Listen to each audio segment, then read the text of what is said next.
Hey friends, this is Pop Culture Makes Me Jealous, where we analyze pop culture through the lens of race or gender and sometimes both. I'm your host, Julia Washington, and Mario Mello is here. And we are talking about The White Lotus, which will probably turn into a Tanya Stan episode.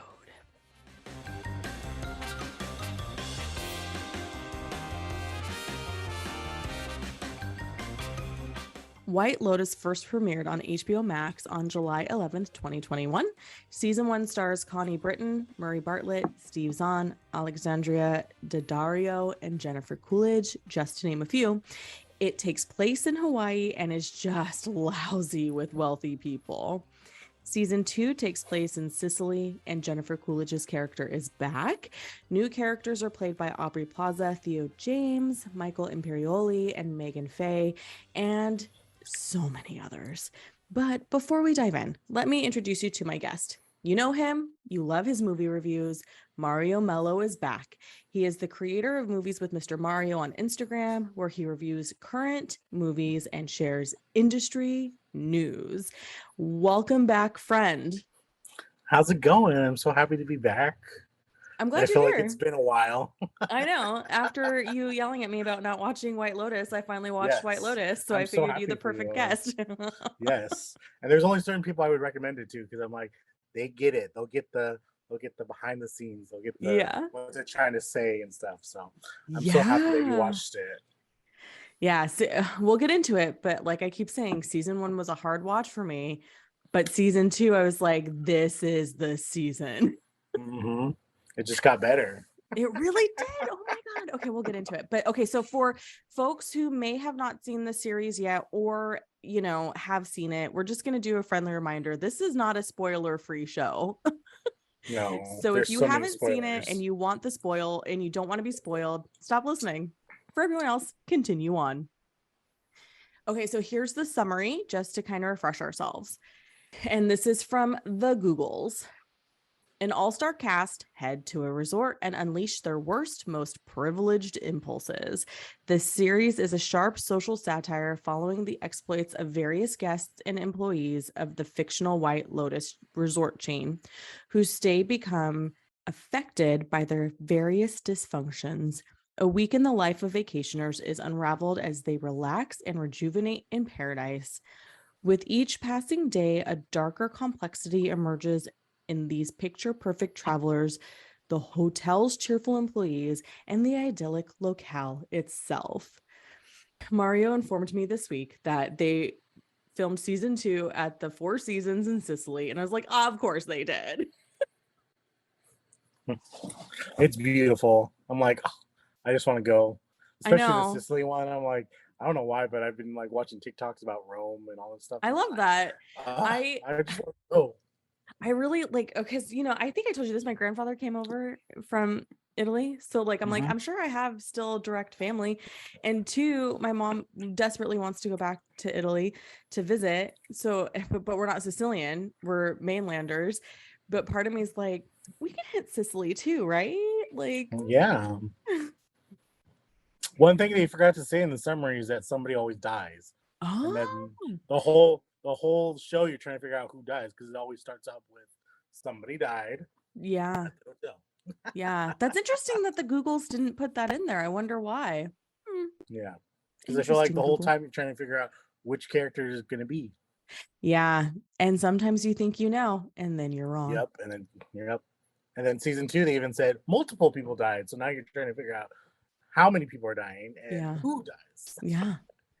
And So I gotta in a say, season two, I was like perplexed because I was like, anybody could die right now. Like mhm, it was season one, I felt like I had narrowed down to a couple people, but yeah. season two, I was like, Who it's is wide it? open. Anybody Could could do it it right be? now. Yeah, Anybody. I Oh, agree. There's a point in season 1 where it's like, oh, I know who's doing the killing, and I think I know who it's gonna be. And then I was right. And I was like, fuck, I'm so smart. That's not humble at all. no. Okay. In a review by the New York Times, writer James Poniewozik, I hope I said that right, had this to say, Quote, "This is a sharp, soulful series that knows its characters in full and gets richer as it goes on. It's a vicious and a little sudsy, and then out of nowhere, sneakily uplifting. Along with its class-conscious bite, it has a sincere sense of beauty and awe." End quote. And I feel like this is very true for both seasons. And HBO has confirmed there will be a season 3, which I'm Yes, dying so to. excited about. Mm-hmm. So let's keep talking about why we like what we thought about season 1 and season 2. Oh man, we could just talk about a whole episode on season 1. I know. And But I got to tell you, Mario, and I've told you this already, and I'm telling you now live on the show.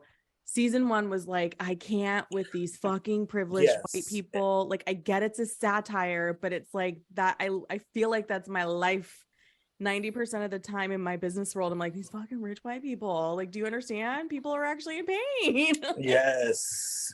Season 1 was a hard watch for me too. Like, it's one of those shows that's very heavy, so it's like I didn't watch it when it first ran. I watched it after it had finished and people were still talking about it. So I was like, you know what, I need to check it out. So I binged it, but I usually can binge like 2 to 3 episodes a night. Like this show, I literally had to do one episode a night because I was just like, oh, there's so much going on and it's so heavy and it's just some of these characters are just so bad that you're just Yeah. like, but we're supposed to like them at the same time. I feel like so it's just like, Yeah.